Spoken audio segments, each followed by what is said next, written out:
When you find yourself unable to let go of someone who is no longer part of your life, it's tempting to believe that you are still deeply attached to them, that they must have been special, irreplaceable, your other half. But what if I told you that it's not really them you miss, not the person as they are now, not even who they were then, but a part of you that you once felt alive in their presence? What if the real loss is not the loss of a person, but the loss of a version of yourself that only existed when they were near? So often we become entangled not with who someone truly is, but with the feeling they evoked in us. Maybe with them you felt seen for the first time.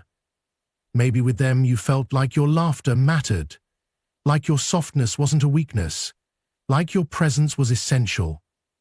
It's easy to mistake that feeling for love directed at another person. But the truth is, it was your soul recognizing its own reflection in the moment. You miss the you who was allowed to come alive.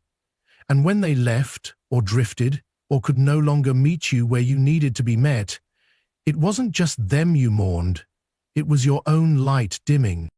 The mind clings to those moments because they were sacred. You revisit conversations, smiles, touches, glances, not because they're objectively rare, but because they felt rare to you. They marked a time when you believed you were understood without explanation, and now that understanding is gone. What remains is a silence that feels not just lonely, but alien, as though a vital part of your identity was attached to someone who no longer calls your name. And yet, there is a deeper truth beneath that longing. You are not grieving a person, you are grieving an experience, a moment in time when something within you was activated, maybe for the first time. That feeling was real, but the person who triggered it was only a catalyst, not the keeper of your joy, not the guardian of your soul. They were a mirror. And now that the mirror is gone, you believe that the image has disappeared with it. But what if the image remains? What if the parts of yourself you thought were awakened by them actually belong to you? The affection, the warmth, the vitality. You didn't borrow those qualities from them, you offered them. They arose from your own depth, your own ability to feel. You gave the love, you brought the connection. They simply stood near enough to reflect it back. And when they walked away, it didn't mean the magic disappeared. It meant the mirror moved. But the light source? That was never them. It was always you. This realization isn't meant to diminish what you felt. It's meant to empower you. Because when you believe that someone else is the source of your happiness, your wholeness, your purpose, you give them more than your heart. You give them your identity. And when they leave, you feel not just heartbreak, but disorientation, as though you no longer know who you are without their presence to define you. But you were never truly defined by them. You were discovering parts of yourself through them. And that journey isn't over, it's just taken a new direction. The work now is to reclaim what you once saw so clearly, to sit with your memories, not as evidence that you've lost something irreplaceable, but as reminders of what you are still capable of feeling. To stop looking at them as the gatekeeper of your emotional life, and begin to see them as a passing figure in your inner unfolding. You must gently untangle the threads, not by forcing yourself to forget, but by learning to see differently. To see that what you felt was sacred not because of their presence, but because of your own aliveness. That the warmth wasn't theirs, it was yours being reflected back, and that it still lives in you, waiting to be nurtured again. This is not about denying love, it's about deepening your understanding of it. It's about seeing how easily we fall into the illusion that someone else made us feel whole, when in truth, we felt whole because, for a moment, we allowed ourselves to open fully, to be unguarded, to be seen. That experience is not bound to one person. It can be accessed again, not through searching for another to replace them, but by turning inward and rebuilding a relationship with the parts of you that were once illuminated. In time, you'll realize that the person you miss most is not them, but yourself. your joyful self, your trusting self, your expansive self. And as you begin to rebuild that relationship, not only will the grip of the past begin to loosen, but something even more beautiful will take its place.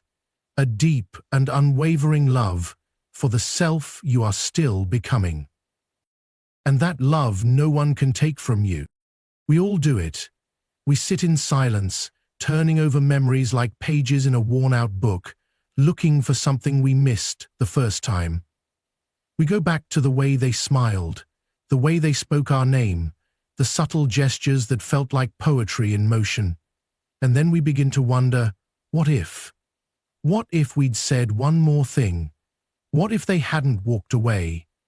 What if we were still there, in that moment, frozen in time where everything still felt possible? But this is the trap of memory. It plays tricks on us. It lets us believe we're simply reflecting, when in truth, we're negotiating with ghosts, trying to reshape the past with present clarity, trying to alter endings that have already arrived. And each time we revisit that mental theater, we think we're understanding it better, healing it more.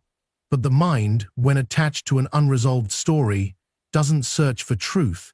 It searches for justification, validation, comfort. It searches for the version of the story where you were not abandoned, where love was enough, where things made sense. And when it can't find that version, it loops again, hoping maybe this time it will. This is the pain of wanting closure from a past that has already closed.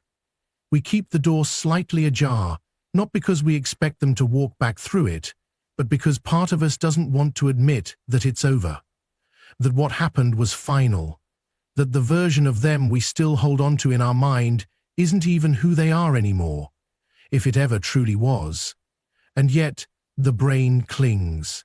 It replays the moments that were good. It romanticizes the words that were kind. It skips over the times you felt alone, unseen, dismissed. Because nostalgia doesn't deal in facts, it deals in feelings, and those feelings often lie. You must stop arguing with your memories as if they are a court of truth. They are not transcripts. They are reflections of your emotional state at the time. An emotional memory is biased. It amplifies what it wants to feel again and minimizes what it never wanted to feel at all. You don't miss them exactly. You miss the idea of them, the version you created in your mind, the one who could have loved you better if only they tried harder, if only timing had been kinder, if only you were more patient, less reactive, more forgiving. But the truth is, you already were forgiving. You were patient. You gave more chances than they ever earned. You stayed long after you felt the shift, long after their absence began to show up even in their presence. And yet the mind doesn't hold on to that part, because pain wants to be resolved, and when it can't find peace in the facts, it makes up a better version of the story. It romanticizes what hurt. It paints red flags white. It puts perfume on wounds so they don't smell like betrayal. And that fantasy, when it becomes your focus, becomes your prison. This is why healing can feel so impossible, because you're not just trying to let go of a person, you're trying to let go of a dream, a vision of love that you deeply believed in, a future you were building in your heart before it ever took shape in the real world. And letting go of a person is one kind of grief. Letting go of a dream, that's another. But both are necessary, because clinging to a dream that is no longer possible does not bring comfort. It brings distortion. It steals your peace. It keeps you chasing shadows in daylight. You must start to see your mind for what it is, not a courtroom, but a storybook. And sometimes, stories need to be closed, not because they were wrong, but because they are finished. Not every chapter leads to the ending you envision, and not every character stays until the last page. But that doesn't mean the story didn't matter. It meant it had a purpose. It taught you something. It awakened something. It showed you what you want and what you'll never settle for again. There is strength in refusing to reread a chapter that only brings you confusion. There is power in saying, I don't need to keep asking why they didn't love me the way I loved them. You have the answer already. The only thing left is the acceptance of it. And when you stop negotiating with your memories, you'll begin to hear something else. Your own voice. The voice that's been drowned out by echo after echo of a past that refuses to stay in the past. And that voice will tell you something the memories never could. You are already free. You just haven't walked away in your mind yet. The peace you are looking for is not hidden in a memory. It's waiting in your decision to stop looking for answers in places that have already let you go. We live in a world that tells us to stay busy, to keep moving, to distract ourselves from pain until it disappears like smoke in the wind. And so, when someone we once loved becomes a memory that still haunts us, the instinct is often to run. Run into new distractions, new people, new goals, anything that silences the ache long enough to feel like we're okay again.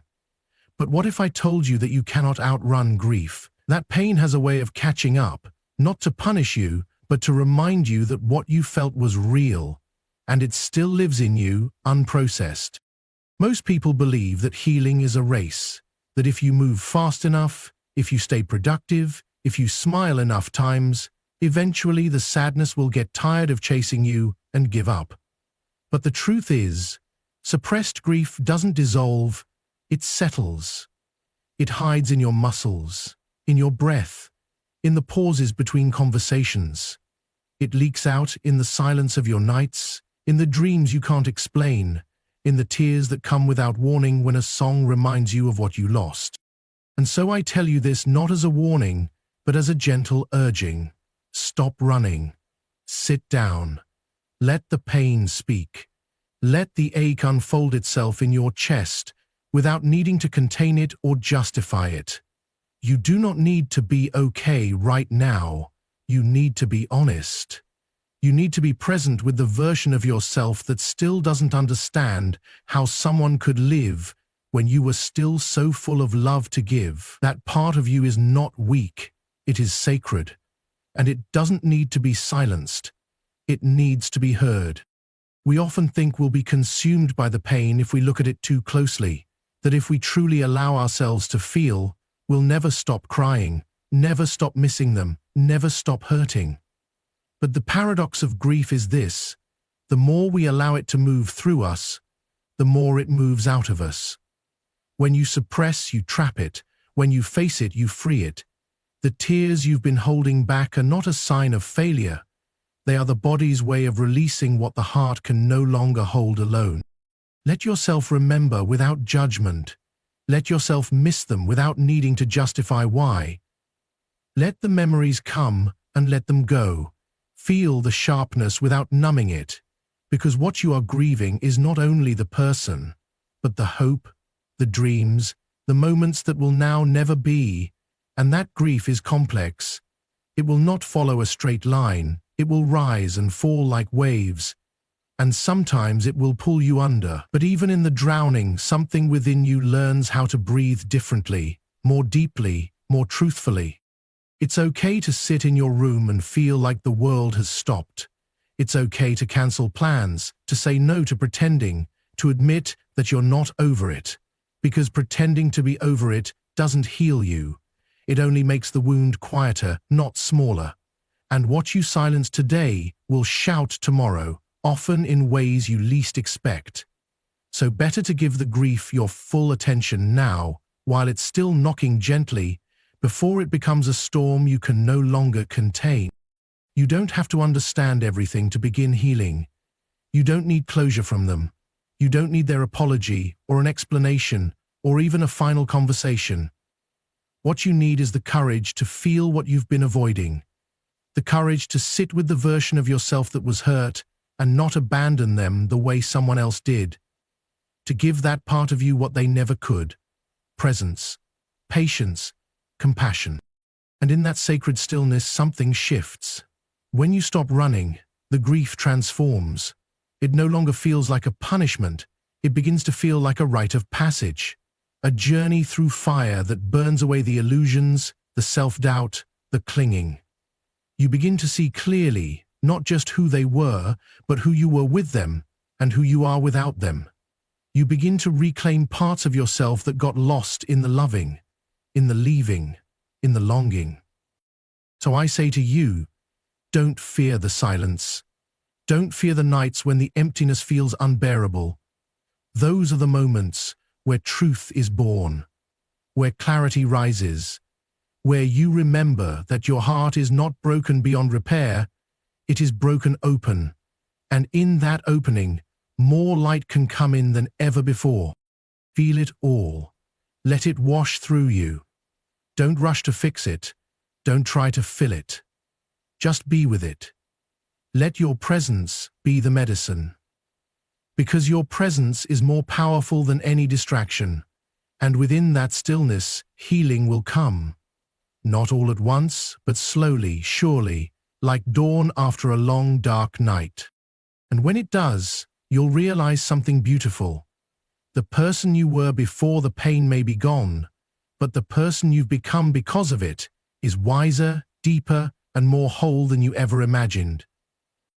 We often talk about letting go as though it's a single, decisive act, like dropping a stone into water or cutting a string that's been holding us back. But letting go of someone who still lives in your mind is rarely that simple. It's not one moment, but 1,000 quiet choices. It's not the loud declaration that you're over it, but the soft, everyday practice of releasing what no longer belongs in your hand. And sometimes the hardest part isn't even letting go of the person themselves, it's letting go of who you were with them. You see, when someone has occupied so much space in your mind, they don't just exist as a memory, they become part of your identity. You get used to thinking in terms of we, even when the we no longer exists. Your thoughts circle around them like satellites around a planet that's no longer there. And even if they're gone, the version of yourself that lived in their presence still lingers, like an echo you keep turning toward, hoping to hear something that will explain everything. Letting go, then, means grieving not just them, but the part of you that was built around them. The version of you that hoped, that loved, that waited. It means acknowledging that maybe you lost more than a person. You lost the future you imagined, the soft certainty you felt when they smiled, the quiet faith that you were seen, needed, chosen. And when that disappears, you don't just feel absence, you feel disorientation. You ask yourself, who am I now, without this, without them? And this is where the deep work begins. This is where you stop looking outward and start looking inward. Not to assign blame, but to understand. Not to fix what's broken, but to finally listen to the pieces. Because the mind will try to convince you that if you keep thinking about them, you'll stay connected. But real connection isn't kept alive by obsession. It's kept alive by mutual presence. And if they are no longer present, then what you are holding on to is not love, it's memory. And memory cannot love you back. So, begin by allowing the silence between you and them to be just that, silence. Stop filling it with imagined conversations, with what-ifs, with emotional rehearsals for closure that will never come. The silence is not your enemy, it is your teacher. It is the space where your own voice can finally begin to emerge again. But you must first become willing to stop chasing the echo of someone who's already gone. This doesn't mean you didn't love them. It doesn't mean what you had wasn't real.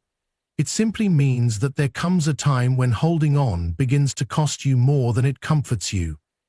When the energy you spend thinking about them is energy taken away from your own healing, your own growth.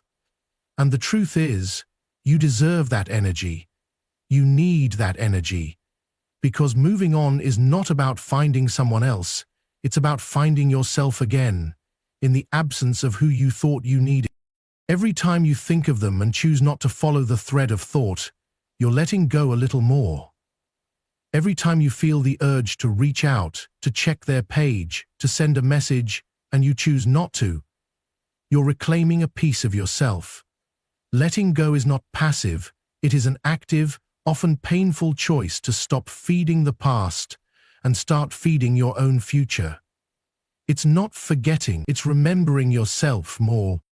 And yes, the temptation will come. The mind will whisper, maybe if I had just said this, Maybe if I wait a little longer, maybe they'll come back. But these are not intuitions, they are cravings. Cravings for certainty, for validation, for resolution. And the deeper truth is, if they were meant to stay, they would still be here. If they had the capacity to love you the way you needed, they would have. No one walks away from the right person. They only walk away from the role they cannot fulfill. So you must stop arguing with reality. You must stop trying to make sense of why someone didn't stay. Not because it doesn't matter, but because no amount of analysis will change the outcome. The mind wants logic, but the heart needs grace. And grace says, I release you. Not because I didn't love you, but because I finally love myself enough to stop chasing someone who wasn't meant to stay. And when you do this, something powerful happens. The energy you once gave to keeping the past alive begins to create space for new dreams, for deeper healing, for unexpected joy. Slowly you stop waiting for them to come back and start becoming someone who doesn't need them to. Letting go isn't forgetting them, it's remembering who you are without the weight of them. There comes a moment, often imperceptible at first, when you realize that no matter how many times you think about them, no matter how much you wish they would return, you're not actually trying to hold on to them anymore. You're trying to hold on to who you were when they were part of your life. It's not the person you miss, it's the version of yourself that was shaped by their presence. And when you face that truth, it becomes clear. You're not stuck on them, you're stuck on the person you believed you were with them. This realization can be both liberating and painful. It means that your attachment wasn't as much to them as it was to the feelings, the future, the possibilities that came with loving them.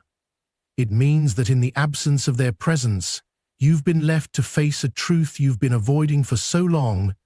You don't know who you are without them. And that's where the real work begins. Not in trying to get them back, but in learning how to become yourself again, without needing them as a reference point. But it's not easy. It's natural to feel lost when you've spent so long defining yourself through someone else's eyes. Relationships, whether romantic or not, often become mirrors reflecting back to us who we think we are. When that mirror shatters, when the person who held up that reflection is no longer there, you're forced to stand in the rawness of your own identity. And it's uncomfortable, because it challenges everything you've built your sense of self around. You may find yourself grappling with feelings of inadequacy, questioning your worth, wondering if you'll ever be able to connect with someone the way you once did. But what you must remember is that this feeling of loss is not an indication that you've lost something irreplaceable. It's an opportunity for you to redefine yourself, to find out who you are when you're not trying to impress anyone, not trying to fit into anyone else's mold, not trying to meet anyone's expectation. This is the moment where you can finally become the most authentic version of yourself, because you're no longer living in reaction to someone else's presence in your life. And I'll tell you this, it's okay to feel vulnerable in that process. It's okay to grieve who you thought you were. But it's also important to remember that the person you are becoming is not someone who is incomplete without them. They were a chapter, but you are the story.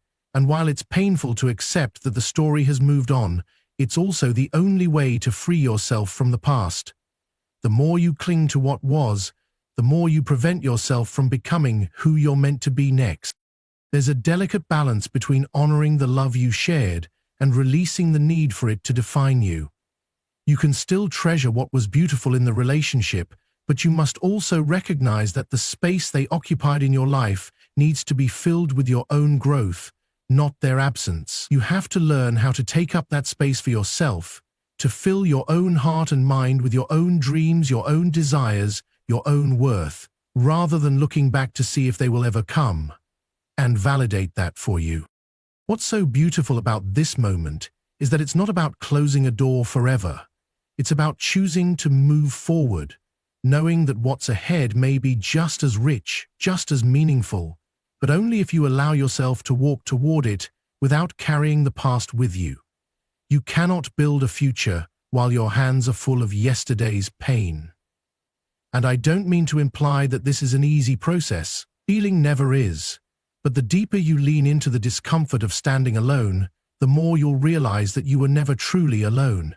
You've always had yourself, even if you didn't recognize it at the time.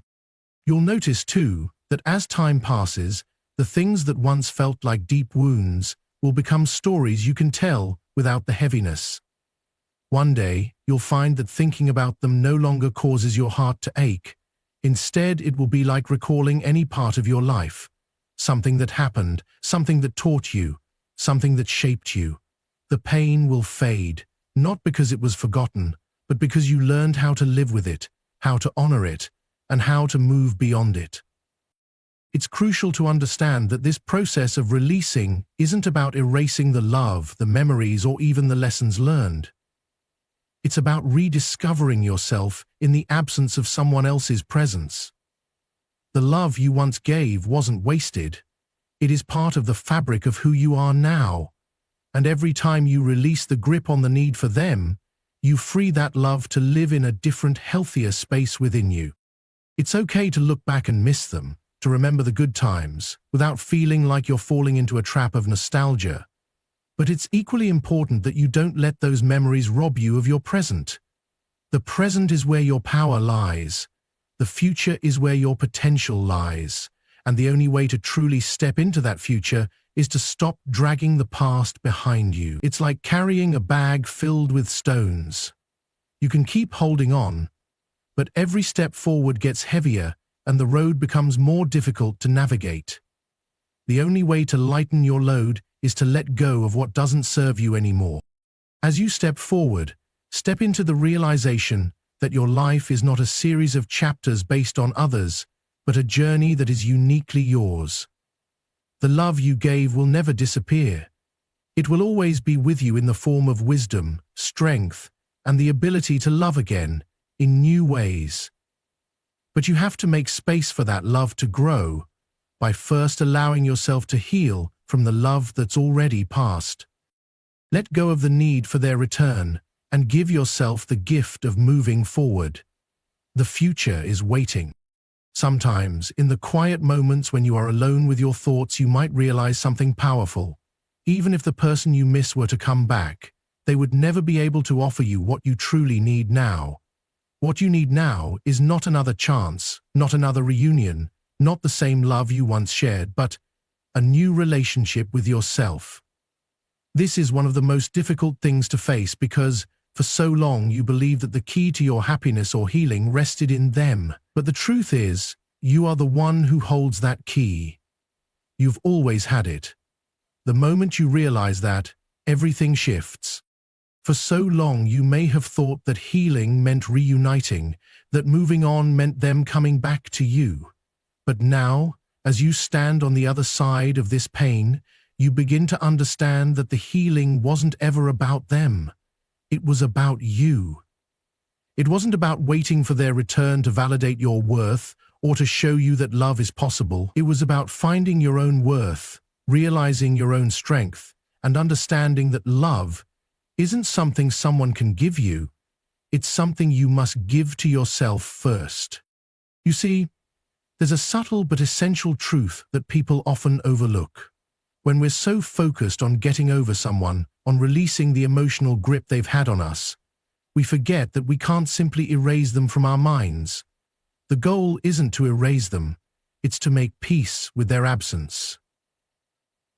It's about acknowledging that the person you once needed no longer holds the same power over your emotions. And once you reach that place, you realize that you've grown, you've evolved. The person you were when you needed them isn't the same person you are now. That version of you was built on external validation, built on a connection with someone who may no longer be part of your life.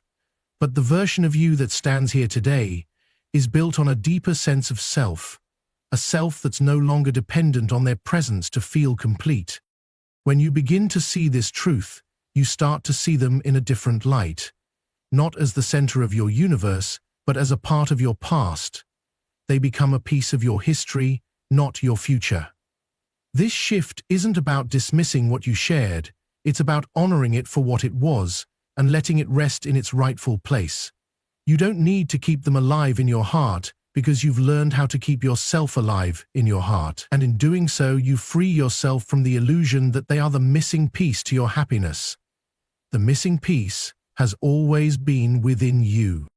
At some point, you realized that the attachment you felt wasn't just love, it was a form of dependency, an attachment to an idea of what your life should look like with them in it.